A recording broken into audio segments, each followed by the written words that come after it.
नमस्ते, मैं रोशन हरिमकर मेरे नए चैनल पर आपका स्वागत करता हूं। हमने ये चैनल हमारे सभी धर्मों पुस्तकों का चयन करने के लिए बनाया है। इसकी पहली वीडियो में हमने भागवत गीता अध्याय 11 श्लोक 1 से 11 का चयन किया है। आज हम अध्याय 11 श्लोक 12 से 22 का चयन करेंगे। हमारा कार्य अगर अच्छा लगे तो चैनल को लाइक और सब्सक्राइब करें। भगवद गीता अध्याय 11 श्लोक 12। दिव्यसहस्रस्य भवेद्दिक्पदुत्थिता यदि भा सदृशी सा स्याद्भासस्तस्य महात्मन। अनुवाद: यदि आकाश में एक साथ हजारों सूर्य चमकें तो वे उस महान रूप की महिमा की बराबरी नहीं कर सकेंगे। स्पष्टीकरण: संजय अब विश्वव्यापी रूप के तेज का वर्णन करते हैं। इसकी चमकदार चमक का अंदाजा देने के लिए वे इसकी तुलना दोपहर के आकाश में एक साथ चमकते हजारों सूर्यों से करते हैं। वास्तव में ईश्वर का तेज असीमित है। इसे सूर्य के तेज के संदर्भ में नहीं मापा जा सकता। हालांकि कथाकार अक्सर ज्ञात से अनुमान लगाकर अज्ञात का वर्णन करते हैं। हजार सूर्यों की उपमा ने संजय की धारणा को व्यक्त किया कि ब्रह्मांडीय रूप की महिमा का कोई समानांतर नहीं है। भगवद गीता अध्याय 11 श्लोक 13। तत्रैकस्थं जगत्कृत्स्न प्रविभक्तम नेक्था अपस्यात् देव देवस्य शरीरे पांडवस्तदा। अनुवाद: वहां अर्जुन ने संपूर्ण ब्रह्मांड को एक ही स्थान पर देवों के देव भगवान के शरीर में स्थित देखा। स्पष्टीकरण: अपनी बाल लीलाओं के दौरान श्री कृष्ण ने अपनी माता यशोदा को भी अपना विराट रूप दिखाया था। परमेश्वर ने अपने रहस्यमय ऐश्वर्य को छिपा रखा था और अपने भक्तों के आनंद के लिए एक छोटे बच्चे की भूमिका निभा रहे थे। श्री कृष्ण को अपना पुत्र मानते हुए यशोदा ने एक दिन उनके लगातार उपदेशों के बावजूद मिट्टी खाने के लिए उन्हें बहुत डांटा और उनसे अपना मुंह खोलने को कहा ताकि वह देख सकें कि उसमें क्या है। हालांकि उन्हें बहुत आश्चर्य हुआ जब श्री कृष्ण ने अपना मुंह खोला तो उन्होंने अपनी योगमाया शक्ति से अपने ब्रह्मांडीय रूप के दर्शन उसके भीतर प्रकट किए। अपने छोटे बच्चे के मुंह में ऐसे असीमित चमत्कार देखकर यशोदा चकित हो गईं। वह इस दृश्य से इतनी अभिभूत हो गईं कि वह बेहोश होने की कगार पर पहुंच गईं। जब श्री कृष्ण ने उन्हें छुआ और उन्हें सामान्य स्थिति में वापस लाया। भगवान ने जो विराट रूप अपनी माता यशोदा को दिखाया था वही अब वे अपने मित्र अर्जुन को दिखा रहे हैं। अब संजय विराट रूप के दर्शन पर अर्जुन की प्रतिक्रिया का वर्णन करते हैं। भगवद गीता अध्याय 11 श्लोक 14। तत् स विस्मयविष्टो हृष्टरोमा धनंजय प्रणमय शिरसा देवं कृतंजलिर्भाषत। अनुवाद: तब अर्जुन ने आश्चर्य से भरकर रोंगटे खड़े कर देने वाले भाव से भगवान को प्रणाम किया और हाथ जोड़कर उनसे कहा। स्पष्टीकरण: उस मनमोहक दृश्य को देखकर अर्जुन विस्मय और गहरी श्रद्धा से भर गया। इससे उसके हृदय में भक्ति की भावनाएं जाग उठीं और आनंद की लहरें उठ खड़ी हुई। भक्ति भावना के माध्यम से अनुभव किया जाने वाला उल्लास कभी कभी शारीरिक लक्षणों में भी प्रकट होता है। भक्ति ग्रंथों में ऐसे 8 लक्षण या अष्ट सात्विक भाव का वर्णन किया गया है जो कभी कभी भक्तों में प्रकट होते हैं जब उनका हृदय भक्ति में रोमांचित हो जाता है। स्तंभ स्वेदो था रोमाचा स्वरभेदो था वेप्थु वैवर्ण्यमश्रु प्रलय इत्यष्टौ सात्विकः स्मृतः। भक्ति रसामृत सिंधु B1। मूर्छित होना, पसीना आना, भयभीत होना, कंठ बंद हो जाना, कांपना, चेहरे का रंग पीला पड़ जाना, आंसू बहना और बेहोश हो जाना ये शारीरिक लक्षण हैं जिनसे कभी कभी हृदय में तीव्र प्रेम प्रकट होता है। यही अनुभव अर्जुन को हुआ और उसके रोंगटे खड़े हो गए। उसने हाथ जोड़कर श्रद्धापूर्वक प्रणाम करते हुए निम्नलिखित शब्द कहे। अर्जुन ने जो कहा उसका वर्णन अब अगले 17 श्लोकों में किया गया है। भगवद गीता अध्याय 11 श्लोक 15। अर्जुन उवाच पश्यामि देवंस्तव देवदेहे सर्वांस तथा भूत विशेष सांधन ब्रह्मान्मीश कमलासंस्थ मृशिष्ट सर्वानुरागाश्च दिव्यन। अनुवाद।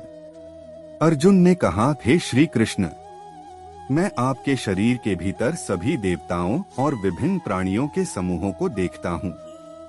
मैं कमल के फूल पर बैठे ब्रह्मा को देखता हूँ। मैं शिव, सभी ऋषियों और दिव्य नागों को देखता हूँ। स्पष्टीकरण।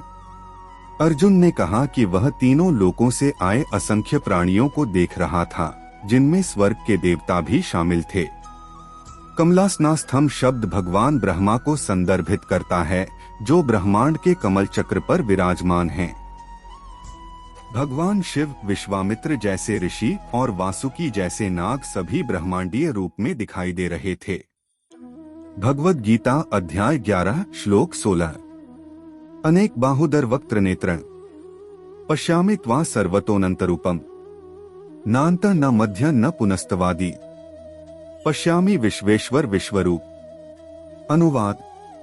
मैं हर दिशा में आपके अनंत रूप को देखता हूँ, जिसमें असंख्य भुजाएं, पेट, मुख और आंखें हैं। हे ब्रह्मांड के स्वामी, जिनका रूप स्वयं ब्रह्मांड है, मैं आप में कोई आदि, मध्य या अंत नहीं देखता। स्पष्टीकरण। अर्जुन दो संबोधनों का प्रयोग करता है, विश्वेश्वर जिसका अर्थ है ब्रह्मांड का नियंत्रक और विश्वरूप जिसका अर्थ है सार्वभौमिक रूप। वह संकेत करता है, हे श्री कृष्ण, ब्रह्मांड आपकी अभिव्यक्ति के अलावा और कुछ नहीं है और आप इसके सर्वोच्च स्वामी भी हैं। इसके अलावा वह अपने द्वारा अनुभव किए जा रहे रूप की विशालता को यह कहकर व्यक्त करता है कि जिस भी कोण से वह देखता है, अर्जुन अपनी अभिव्यक्तियों का कोई अंत नहीं देख पाता है। जब वह शुरुआत की खोज करता है तो वह उसे खोजने में असमर्थ होता है। जब वह इसके मध्य को देखने की कोशिश करता है तो उसे फिर से सफलता नहीं मिलती है, और जब वह अंत की खोज करता है तो वह अपने सामने प्रकट होने वाले परिदृश्य की कोई सीमा नहीं पा सकता है। भगवद गीता अध्याय 11 श्लोक 17। किरीटिनम गादिन चक्रिण च तेजोराशिन सर्वतो दीप्तिमंतम पश्यामि त्वा दुर्निरीक्ष्य समन्तात् दीप्तानलार्कद्युतिम प्रमेयम्। अनुवाद। मैं आपका वह रूप देख रहा हूँ जो मुकुट से सुशोभित है तथा गदा और चक्र से सुसज्जित है, तथा जो सर्वत्र तेज के धाम के समान चमक रहा है। आपकी प्रज्वलित अग्नि में आपको देखना कठिन है, जो सभी दिशाओं में सूर्य के समान चमक रही है। स्पष्टीकरण। भौतिक आंखें किसी बहुत उज्ज्वल वस्तु को देखने पर अंधी हो जाती हैं।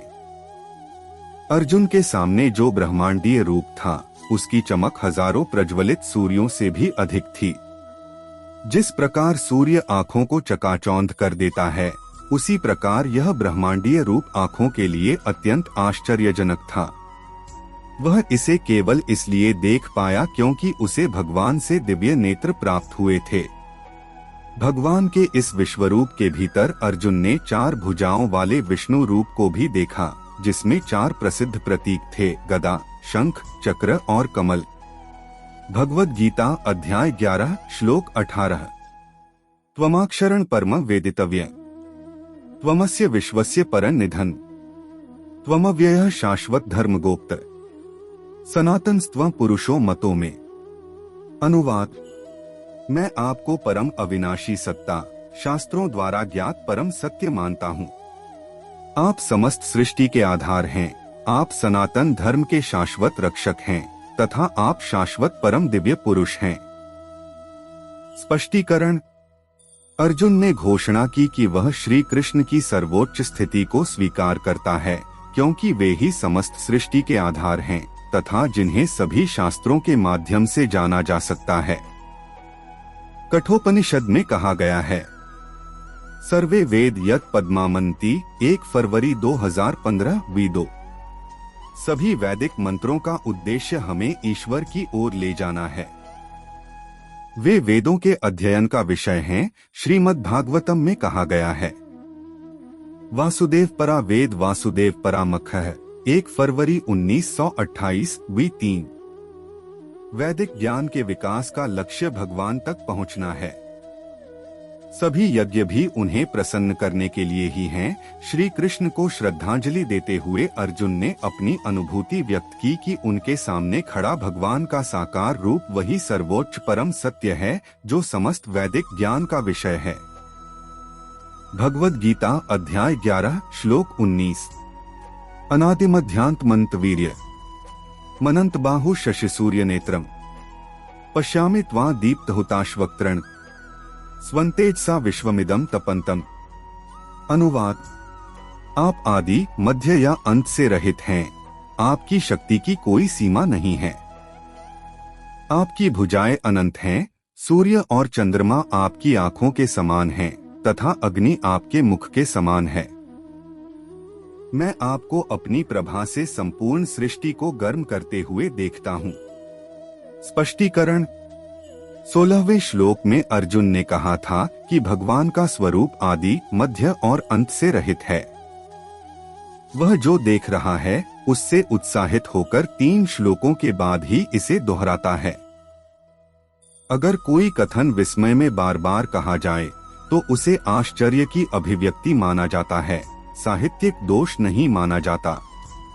उदाहरण के लिए सांप को देखकर कोई चिल्ला सकता है, देखो सांप सांप सांप। इसी तरह अर्जुन विस्मय में अपने शब्दों को दोहराता है। भगवान वास्तव में बिना किसी शुरुआत और अंत के हैं। ऐसा इसलिए है क्योंकि स्थान, समय और कारण उसके भीतर हैं। इसलिए वह उनकी सीमाओं से परे हैं। उसे न तो स्थान न ही समय या कारण से घेरा जा सकता है। इसके अलावा सूर्य, चंद्रमा और सितारे भगवान से अपनी ऊर्जा प्राप्त करते हैं। इस प्रकार वह इन संस्थाओं के माध्यम से ब्रह्मांड को गर्मी प्रदान करता है। भगवद गीता अध्याय 11 श्लोक 20। द्यावा पृथिव्योरिदमन्तरं हि व्याप्तं त्वयकेन दिशश्च सर्वा दृष्ट्वाद्भुतं रूपमुग्रं तवेदं लोकत्रयं प्रविथितं महात्मन्। अनुवाद। हे श्रेष्ठतम, स्वर्ग और पृथ्वी के बीच का अंतरिक्ष तथा सभी दिशाएं केवल आपसे ही व्याप्त हैं। आपके अद्भुत और भयानक रूप को देखकर मैं तीनों लोकों को भय से कांपते हुए देखता हूँ। स्पष्टीकरण। अर्जुन कहते हैं, हे सर्वव्यापी भगवान, आप 10 दिशाओं, पूरी धरती, ऊपर आकाश और बीच के अंतरिक्ष में व्याप्त हैं। सभी जीव आपके भय से कांप रहे हैं। तीनों लोकों को उस विश्वरूप के सामने क्यों कांपना चाहिए जब उन्होंने उसे देखा ही नहीं। अर्जुन का तात्पर्य है कि हर कोई ईश्वर के नियमों के डर से काम कर रहा है। उनके आदेश लागू हैं और हर किसी को उनका पालन करना अनिवार्य है। कर्म प्रधान बिस्वा करी राखा, जो जासा करे सो तस फल चाखा। रामायण विचार। संसार कर्म के नियम के अनुसार कार्य करता है। हम जो भी करेंगे हमें कर्म के फल भोगने होंगे। कर्म के नियम की तरह ही अस्तित्व में असंख्य नियम हैं। कई वैज्ञानिक प्रकृति के भौतिक नियमों की खोज और सिद्धांत बनाने से अपना जीवन यापन करते हैं, लेकिन वे कभी भी नियम नहीं बना सकते। ईश्वर सर्वोच्च विधि निर्माता है और हर कोई उसके नियमों के अधीन है। भगवद गीता अध्याय 11 श्लोक 21। अमी हि त्वं सुरस्घा विशन्ति केचिद्भिता प्राञ्जल्यो घृणन्ति स्वस्तियुक्त्वा महर्षि सिद्धंगा स्तुवन्ति त्वा स्तुतिभिः पुष्कलाभिः। अनुवाद। सभी देवगण आप में प्रवेश करके आपकी शरण ले रहे हैं। कुछ तो भयभीत होकर हाथ जोड़कर आपकी स्तुति कर रहे हैं। महान ऋषिगण तथा सिद्ध पुरुष मंगलमय स्तोत्रों तथा प्रचुर प्रार्थनाओं से आपकी स्तुति कर रहे हैं। स्पष्टीकरण। अर्जुन यहाँ श्री कृष्ण के काल रूप को देख रहे हैं, अर्थात उनका वह रूप जो सर्वभक्षी काल है। काल का आक्रमण महानतम व्यक्तित्वों को भी निगल जाता है, यहाँ तक कि दिव्य देवताओं को भी। अर्जुन उन्हें भगवान के काल रूप की आज्ञाकारिता में हाथ जोड़कर विश्वरूप में प्रवेश करते हुए देखता है। साथ ही वह ऋषियों और सिद्धात्माओं को अपने विचारों, शब्दों और कर्मों से भगवान का गुणगान करते हुए देखता है। भगवद गीता अध्याय 11 श्लोक 22।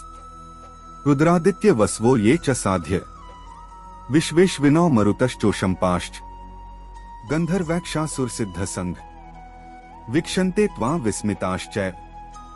अनुवाद। रुद्र, आदित्य, वसु, साध्य, विश्वदेव, अश्विनी कुमार, मरुत, पूर्वज, गंधर्व, यक्ष, असुर और सिद्ध सभी आश्चर्यचकित होकर आपको देख रहे हैं। स्पष्टीकरण। ये सभी व्यक्तित्व ईश्वर की शक्ति से ही अपना पद प्राप्त करते हैं और सृष्टि के नियमों के प्रति श्रद्धा रखते हुए अपने अपने कर्तव्यों का निर्वहन करते हैं। इस प्रकार इन सभी का उल्लेख ईश्वर के विश्वरूप को आश्चर्य से देखने वाले के रूप में किया गया है। अध्याय 11 जारी है। हमारा कार्य अगर अच्छा लगे तो चैनल को सब्सक्राइब करें और अगली वीडियो के लिए बेल आइकॉन दबाएं। आपके महत्वपूर्ण समय के लिए धन्यवाद।